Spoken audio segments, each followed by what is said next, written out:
आज इथं आपण एकदम खुसखुशीत मार्केटपेक्षा सरस मठरी बनवलेली आहे. रंगावरून सुद्धा तुम्हाला लक्षात येत असेल की ही किती खुसखुशीत झालेली असेल. दिवाळीच्या फराळासाठी ही रेसिपी तर उत्तम आहेच, पण प्रवासात नेण्यासाठी मुलांना घरी खाऊला काही करून ठेवायचं असेल तर त्याच्यासाठी सुद्धा ही रेसिपी एकदम परफेक्ट आहे. मी म्हणते ना, म्हणून एकदा या प्रमाणात करून पहा. रेसिपी तुम्हाला आवडेल याची खात्री. व्हिडिओला सुरुवात करूया.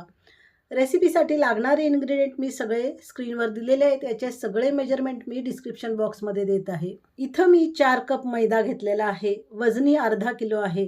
हलवाई स्टाईल किंवा अगदी मार्केटसारखी मठरी बनवायची आहे म्हणून मी मैदा घेतलेला आहे. याच्याऐवजी तुम्ही गव्हाचं पीठसुद्धा वापरू शकता. स्क्रीनवर इथं लक्ष राहू दे. तेल सोडून सर्व जिन्नस मी इथं परातीमध्ये घालून घेत आहे.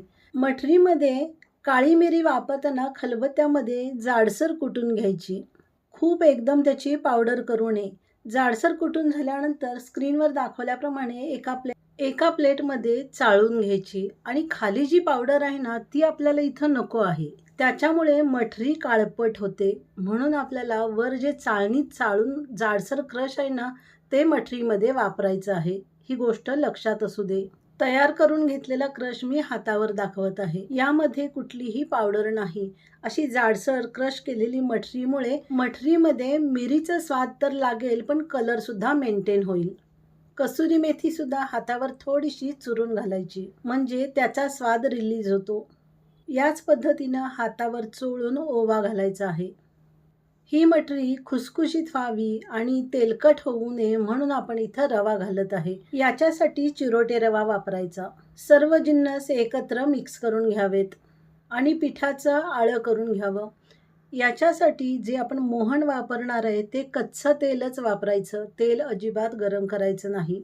तेल पिठाला दोन्ही हातांनी व्यवस्थित चोळून घ्यायचं आहे.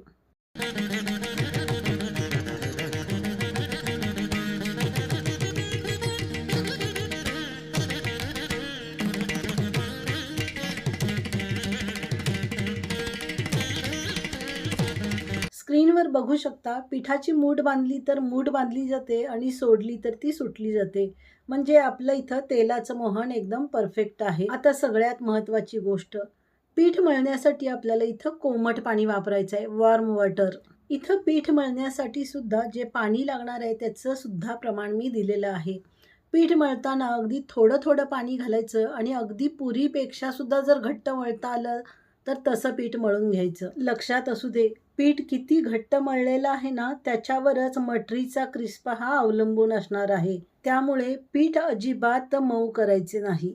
म्हणूनच इथं मी पाण्याचं प्रमाण सुद्धा दिलेलं आहे. जाता जाता अजून एक टीप, कधीही असे जास्त मोहन घातलेले पदार्थ असतात ना, ते कापडाने झाकण्यापेक्षा भांड्याने पीठ झाकून ठेवावेत. अर्धा तासांनी बघूया. अर्धा तासांनी पीठ परत एकदा आपल्याला व्यवस्थित मळून घ्यायचं आहे. त्याच पिठातला मी थोडा गोळा बाजूला काढून घेतलेला आहे आणि परत एकदा तो आपल्याला व्यवस्थित मळून घ्यायचा आहे. सर्वात महत्त्वाची एक गोष्ट की परत मळताना पाण्याचा हात अजिबात लावायचा नाही. पीठ किती घट्ट मळून झालेले आहे हे तुम्हाला यावरून लक्षात येईल आणि हे आपल्याला असंच असायला पाहिजे. आता एक गोष्ट सगळ्यात महत्त्वाची, याचे ना छोटे छोटे गोळे करून घ्यायचे, पण याचा गोळा हातावर असा गुळगुळीत पुरीसारखा करून घ्यायचा नाही. याचे जे काठ चिरलेले आहेत ना, हेच सगळ्यात महत्त्वाचं आहे. ह्याची ब्युटी ना तीच आहे. मला जी सोपी पद्धत वाटली ती मी इथं दाखवत आहे. गोळा तोडून घ्यायचा आणि परातीमध्ये ठेवून तळ हाताने दाबून घ्यायचा. एक मठरी मी तुम्हाला जवळून दाखवते. ही जशी रफ आहे ना, त्यामुळं ते दिसायला, तळून झाल्यानंतर दिसायला सुद्धा छान दिसणार आहे आणि आतपर्यंत ती तळली सुद्धा जाणार आहे. या पद्धतीने मठरी अगदी फास्ट तयार करून होतात. मी डिस्क्रिप्शन बॉक्समध्ये अर्धा किलो मैदा आणि 1 कप मैदा याचे दोन्हीचे प्रमाण दिलेले आहे. मठरी तळायची कशी बघूया. इथं मी स्लो टू मीडियम फ्लेमवर तेल गरम करायला ठेवले आहे. तेल फार कडकडीत गरम करू नये. एक सगळ्यात महत्त्वाची गोष्ट बघा, मठरी तेलामध्ये सोडल्यानंतर मठरीवर अगदी तेलाचे बारीक बुडबुडे येत आहेत. हे आपल्याला असंच असायला पाहिजे. स्लो टू मीडियम फ्लेमवरच आपल्याला तेल गरम करून घ्यायचं आहे आणि त्याच फ्लेमवर आपल्याला मठरी तळून घ्यायची आहे. मी इथं तेलात बसतील इतक्या 12-13 मठरी सोडलेल्या आहेत.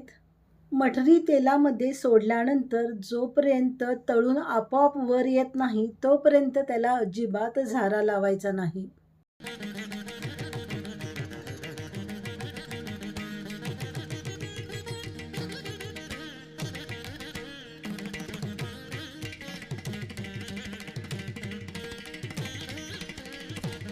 मठरी इथं तेलामध्ये तळून वर आलेली आहे.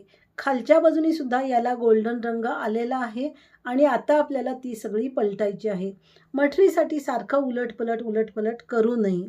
सर्व मठरी पलटून झाली की त्याला खालच्या बाजूनी परत एकदा गोल्डन कलर येईपर्यंत आपल्याला तळायचं आहे. मठरी तळताना सगळ्यात लक्षात ठेवायची महत्त्वाची गोष्ट म्हणजे जर गॅसची फ्लेम मोठी झाली तर मठरी आतल्या बाजूनी कच्ची राहील आणि 1-2 दिवसांनी ती परत मऊ पडेल. इथे सर्व मठरी तळून तयार झालेली आहे.